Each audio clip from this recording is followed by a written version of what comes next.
আসসালামু আলাইকুম। আজকের ভিডিওতে আমরা স্টোর ডট ফাইল ম্যানেজারের সাথে পরিচিত হব। আসলে আমরা ডট ফাইল বলতে কি বুঝি সেই জিনিসটা আগে ক্লিয়ার করে নেই। আমরা ডট ফাইল বলতে বুঝি যে আমাদের হিডেন ফাইলগুলো। অর্থাৎ আমি যদি এখানে ls-a কমান্ডটা দেই তাহলে দেখতে পাবেন যে আমার এখানে অনেকগুলো হিডেন ফাইল বা ফোল্ডার আছে।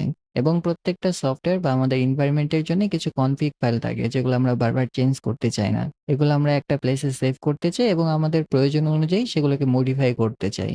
আমাদের একেকটা এনভায়রনমেন্ট বা একেকটা সফটওয়্যারের ক্ষেত্রে কনফিগ ফাইলগুলো ডিফারেন্ট লোকেশনে হয়ে থাকে। কিন্তু আমরা চাচ্ছি যে একটা সেন্ট্রাল লোকেশনে আমাদের কনফিগ গুলোকে রাখবো এবং সেইখান থেকে আমাদের কনফিগ গুলোকে একটা নির্দিষ্ট প্লেসে সিম লিঙ্কের দ্বারা শিফট করব বা কানেক্ট করব। এবং প্রত্যেকটা ফোল্ডার বা ফাইলের জন্য আমরা বারবার ls কমান্ডটা ব্যবহার করি না। আমরা ব্যবহার করতে পারি। সেটা হচ্ছে আমাদের ডট ফাইল ম্যানেজার।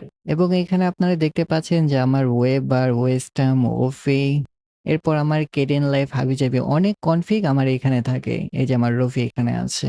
সো আমি চাচ্ছি যে আমার এই প্রত্যেকটা যে কনফিগ আছে এগুলোকে একটা সেন্ট্রাল ফোল্ডারে রাখবো এবং সেই ফোল্ডারটা আমরা Git দ্বারা ভার্সন কন্ট্রোল করতে পারি এবং GitHub, GitLab অথবা আপনাদের পার্সোনাল হোম ল্যাব সার্ভারে আমরা যদি আমাদের ls-la কমান্ডটাকে রান করি এবং আমরা যদি এটাকে গ্রিপ করি আপার অ্যারো L দ্বারা তাহলে আমরা দেখতে পাবো যে আমাদের অনেকগুলো ফাইলের কনফিগই কিন্তু আমি সিমলিংক করেছি এবং প্রত্যেকটা ফাইল বা ফোল্ডারের সিমলিংক কিন্তু করেছি আমি দ্বারা। তাহলে আপনারা এখানে দেখতে পাচ্ছেন যে আমার প্রত্যেকটা কনফিগই কিন্তু .files নামে একটা ফোল্ডার আছে এর ভেতরে আমি কনফিগ গুলো রেখেছি। তাহলে আমরা দেখতে পাচ্ছি আমাদের স্টোর একটা সিম্পল কাজ হচ্ছে জাস্ট সিমলিংক ক্রিয়েট করে। আপনারা যদি সিমলিংকের বিষয়টা না বুঝে থাকেন ডেসক্রিপশনে একটা ভিডিও লিংক দিয়ে দেব সেই ভিডিওটা ফলো করতে পারেন। তাহলে চলুন আমরা স্টোরটাকে সেট আপ করি। আমরা GitHub লিখে সার্চ করব। তাহলে আশা করি আমাদের GitHub রেপোটা চলে আসবে। আমি এর ওয়েবসাইটের লিংকটা আপনাদের দিয়ে দেব। এখানে আমরা দেখতে পাচ্ছি যে Gino এটা খুব বেশি কিছু করে না। এটা জাস্ট আমাদের symlink from manager which takes the হাবিজাবি এখানে অনেক কিছুই শো করছে but I am not interested in. So কিভাবে এটাকে ইনস্টল দিবেন আপনারা এখান থেকে দেখে নিতে পারেন বাট আপনাদের প্যাকেজ ম্যানেজার অলরেডি কিন্তু স্টোরটাকে প্রোভাইড করে থাকে। আপনারা যদি Debian বেস কোনো ডিস্ট্রোতে হয়ে থাকেন লাইক Linux, Mint, Ubuntu, হাবিজাবি then you can just run sudo apt install store. So that's all. আমার স্টোরটা অলরেডি ইনস্টল দেওয়া আছে। কিভাবে ভেরিফাই হব? আমরা এখানে দেখতে পারি যে আমাদের কমান্ডটাকে রান করলে এরকম কোনো কিছু শো করে কিনা। এরপর আমরা একটা জিনিস চেক দেব সেটা হচ্ছে আমরা কোথায় ডট ফাইলগুলোকে ক্রিয়েট করব। আমি চাচ্ছি যে আমার হোম ডিরেক্টরিতে আরেকটা ফোল্ডার থাকবে make_dir.files নামে। এর মাঝে আমার ফাইলগুলোকে আমি ক্রিয়েট করব। সো আমি একটা ফোল্ডার ক্রিয়েট করে নিচ্ছি এবং আমাদের এই ফোল্ডারের ভেতরে আমরা যেভাবে জিনিসগুলোকে রাখবো ঠিক সেইভাবে আমাদের জিনিসগুলো স্টোর করবে। আপনাদের ক্ষেত্রে GNU যদি অলরেডি কনফিগ থাকে সেই জিনিসটাকে চেক দিতে পারেন। কিভাবে চেক দিবেন? আপনারা এখানে জাস্ট cat কমান্ডটাকে রান করতে পারেন। Then I think it is from rc yup this one তখন এন্টার প্রেস করবেন। এখান থেকে আপনারা দেখতে পাবেন যে কোন ফোল্ডারটা আপনাদের সোর্স হিসেবে কাজ করতেছে। এরপর আপনাদের টার্গেট ফোল্ডার এবং কি ফাইলগুলো আপনারা ইগনোর করতেছেন। আমাদের GNU বাই ডিফল্ট কিছু ফাইল বা ফোল্ডার ইগনোর করে থাকে। আমি ডেসক্রিপশনে লিংকটা দিয়ে দেব সেটা চেক দিয়ে নিতে পারবেন। আমরা এখন আমাদের যে সোর্স ডিরেক্টরি সেটাকে কনফিগ করব। এটাকে কনফিগ করার জন্যে আমরা আমাদের নিউ ভিম দ্বারা ফাইলটাকে ওপেন করতে পারি। এখানে আমাদের dir মানে হচ্ছে আমাদের সোর্স ডিরেক্টরি। অর্থাৎ আমাদের বর্তমানে যে সোর্স ডিরেক্টরি হবে সেটা হচ্ছে আমাদের হোম ফোল্ডারের ভেতরে একটা .files নামে ফোল্ডার আছে সেটা হচ্ছে আমাদের সোর্স ডিরেক্টরি। এরপর হচ্ছে আমাদের এটা সিমলিংক কোথা থেকে ক্রিয়েট হবে অর্থাৎ আমাদের হোম ডিরেক্টরি থেকে ক্রিয়েট হবে। এর কারণে আমরা এখানে টার্গেট হোম দিয়েছি।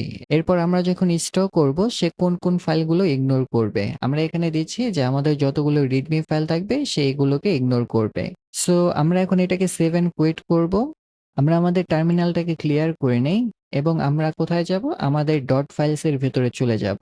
এখন আমরা চাচ্ছি যে আমাদের একটা নোট এলিয়াস থাকবে এবং সেই নোট এলিয়াসটা আমাদের হোম ফোল্ডারের ভেতরে অবস্থান করবে। অর্থাৎ আমি যদি টার্মিনালটাকে স্প্লিট করি তাহলে দেখতে পাচ্ছি যে আমি এখানে নোট এলিয়াসটাকে রিমুভ করেছি। এখন আমরা চাচ্ছি যে আমাদের এই যে নোট এলিয়াসটা আছে এটাকে আমরা ক্রিয়েট করব তারপর আমরা স্টক করব। কিন্তু আমাদের একটা জিনিস খেয়াল করা লাগবে। আমরা .files এর ভেতরে সবগুলো এলিয়াসকে গাদাগাদি করে রাখতে চাই না। আমরা চাই যে এগুলো অনেক সুন্দর করে সাজাবো। যেহেতু আমরা ব্যাশ দ্বারা আমাদের ব্যাশ কনফিগ গুলোকে স্টোর করতে চাই সেহেতু আমাদের প্রথমে একটা ফোল্ডার ক্রিয়েট করা লাগবে ব্যাশ নামে। এরপর আমরা এই ব্যাশ ফোল্ডারের ভেতরে চলে যাব এবং এইখানে আমাদের সেই ফাইলটাকে ক্রিয়েট করব। একটা জিনিস খেয়াল করুন, আমি কেন সরাসরি ব্যাশ ফাইলের ভেতরে আমার এই নোট এলিয়াসটাকে ক্রিয়েট করতে পারতেছি। কারণ আমার হোম ডিরেক্টরিতে সরাসরি কিন্তু এই ডট নোট এলিয়াসটা থাকবে। অবশ্যই এখানে ডট নোট দেব। এরপর আমরা এন্টার প্রেস করব। এখন আমি যদি এলএস কমান্ডটা দেই, অবশ্যই এলএসএ দেওয়া লাগবে কারণ এটা আমাদের হিডেন ফাইল। তাহলে দেখতে পাচ্ছি আমার এখানে ডট নোট এলিয়াসটা আছে। টার্মিনালটাকে স্প্লিট করলাম। যেহেতু আমরা এখনো স্টোর করিনি, এর কারণে আমাদের এই এররটা শো করতেছে। আমরা দেখে নিই আমার হোম ফোল্ডারে আমার ডট নোটটা আছে কিনা। অর্থাৎ আমি যদি এলএস কমান্ড দ্বারা এটাকে গ্রিপ করি, আ নোট ডট নোট দেই, দেখতে পাচ্ছি যে আমার এখানে কোনো ফাইলই নেই। এখন আমি উপরে গিয়ে এক ফোল্ডার ব্যাক চলে যাব। এরপর আমরা install লিখব, দেন আমরা এখানে ব্যাশ লিখে এন্টার প্রেস করব। এখন যদি আমি নিচে এসে আবার সেই আমাদের গ্রিপ কমান্ডটাকে রান করি, তাহলে আমরা দেখতে পাচ্ছি যে আমাদের নোট.ls ফাইলটা কিন্তু এখানে চলে আসছে। এবং এটা যে আমাদের সিম লিঙ্ক আমরা কিভাবে ভেরিফাই করব? আমরা চাইলে ls কমান্ডটা রান করতে পারি। অনেকগুলো ফাইল শো করতেছে। আমরা এটাকে শর্ট করে নিই। grep.not enter। তাহলে আমরা দেখতে পাচ্ছি যে আমাদের নোট এলিয়াসটা কিন্তু আমাদের এই ডট ফাইলস থেকে আসতেছে। এইখানে তো আমরা দেখলাম যে সরাসরি আমাদের হোম ফোল্ডারে থাকলে কিভাবে এটা স্টোর হচ্ছে। এখন আমরা দেখব কিভাবে আমরা একটা ফোল্ডারের কনফিগ গুলোকে স্টোর করতে পারি। অর্থাৎ আমরা যদি খেয়াল করি আমাদের nvim এর ক্ষেত্রে অনেকগুলো কনফিগ ছিল, অনেক কিছু নেস্টেড ছিল। আমরা চাচ্ছি যে আমাদের nvim এর কনফিগ গুলো আমরা স্টোর দ্বারা ম্যানেজ করব। যেহেতু আমরা আমাদের nvim এর কনফিগ গুলোকে এইখানে রাখবো, আমরা চাইলে একটা make dir nvim folder create করে নিতে পারি। এবং এই ফোল্ডারের ভেতরে আমরা চলে যাব। এখন যদি আমরা এটাকে ক্লিয়ার করে ls কমান্ড দ্বারা রান করি, তাহলে দেখতে পাচ্ছি যে আমাদের ব্যাশ এবং nvim আছে। আমরা চাচ্ছি আমরা যখন ইনস্টো nvim লিখব, তখন আমাদের nvim এর যত কনফিগ আছে সেগুলো আমাদের হোম ডিরেক্টরিতে যাবে, তারপর ডট কনফিগ, তারপর ডট nvim এর ভেতরে এগুলো পেস্ট করবে।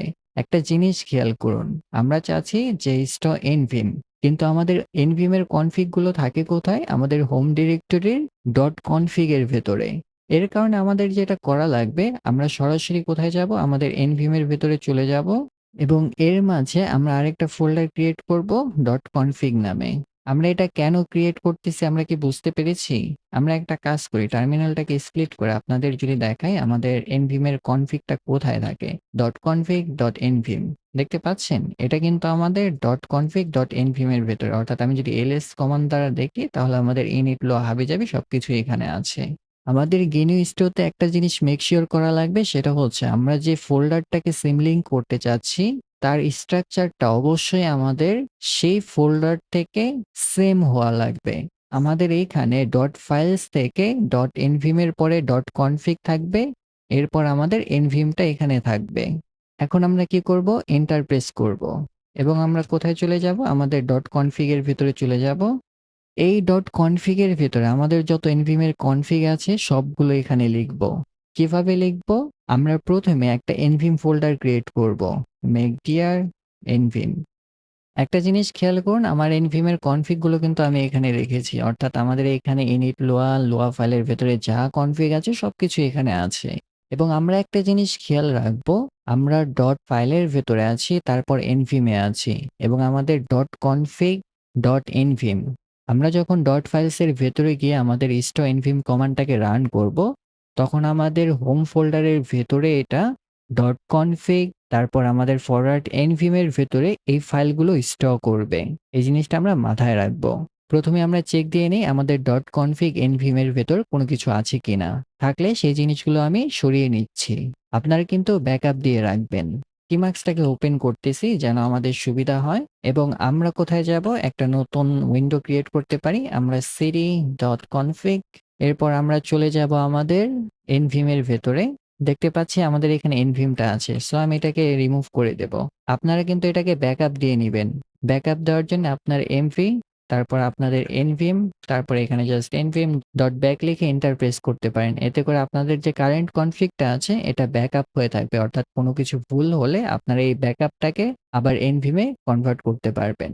আমার ক্ষেত্রে যেহেতু এটা জাস্ট একটা সিমলিংক, সেহেতু আমি এটাকে রিমুভ করতে পারি। সো আমি জাস্ট এটাকে রিমুভ করে দেব।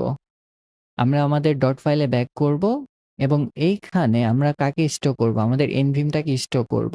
কিন্তু আমরা দেখতে পাচ্ছি বর্তমানে আমরা আছি আমাদের nvim এর ভেতরে। সো আমাদের ব্যাক যেতে হবে। অর্থাৎ আমরা এখানে ব্যাক যেতে পারি, আবার ব্যাক যেতে পারি, আবার ব্যাক যেতে পারি এবং এটাকে ক্লিয়ার করে নিই। এখন যদি আমরা ট্রি কমান্ডটাকে রান করি, এই কমান্ড দিয়ে নিচ্ছি। তাহলে একটা জিনিস খেয়াল করুন, আমাদের ১ম এ ব্যাশ ছিল, এরপর আমাদের এখানে nvim এর কনফিগ আছে। সো আমরা এখন আমাদের nvim এর কনফিগটাকে স্টক করব। nvim এর কনফিগটাকে স্টক করার জন্য আমরা কি লিখব? Stock nvim। এরপর আমরা এন্টার প্রেস করব। এখন যদি আমরা আমাদের দ্বিতীয় ট্যাবে চলে যাই এবং এইখানে ls কমান্ডটাকে রান করি এবং আমরা গ্রিপ করতে পারি nvim দ্বারা। আমরা চাইলে এখানে ls কমান্ডটাকে রান করতে পারি। তাহলে দেখতে পাবো যে আমাদের এইখানে যে nvim এর কনফিগটা আছে এটা কিন্তু আমাদের ডট ফাইলস এর nvim থেকে আসতেছে।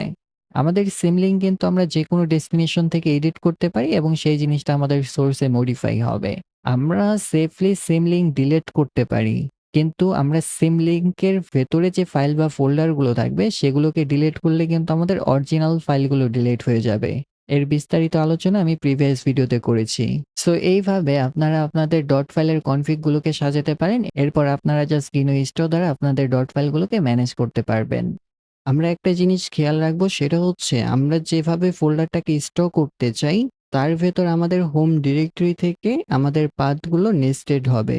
অর্থাৎ আমি যখন nvim ফোল্ডারটাকে স্টোর করতে চাচ্ছিলাম, অর্থাৎ আমি যখন স্টোর nvim কমান্ডটাকে রান করব, তখন আমাদের ডট কনফিগটা আমাদের হোম ডিরেক্টরির ভেতরে যাবে। এরপর আমাদের nvim ফোল্ডারটা ক্রিয়েট করবে, দেন আমাদের ফাইলগুলোকে সিমলিংক করবে।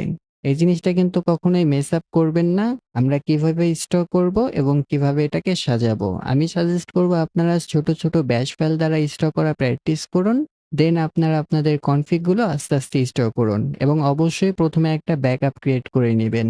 আজকে এই পর্যন্তই। পরবর্তী ভিডিও পর্যন্ত ভালো থাকবেন, ভালো রাখবেন।